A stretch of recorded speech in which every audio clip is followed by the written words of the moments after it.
मान्छे किन दुखी हुन्छन्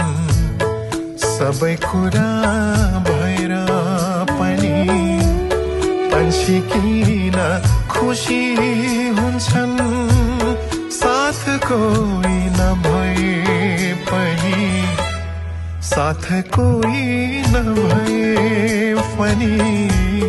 साथ कोही नभए पनि मान्छे किन दुखी हुन्छन् सबै कुरा भएर पनि मान्छे किन खुसी हुन्छन् साथ कोही नभए पनि साथ कोही नभए पनि साथ कोही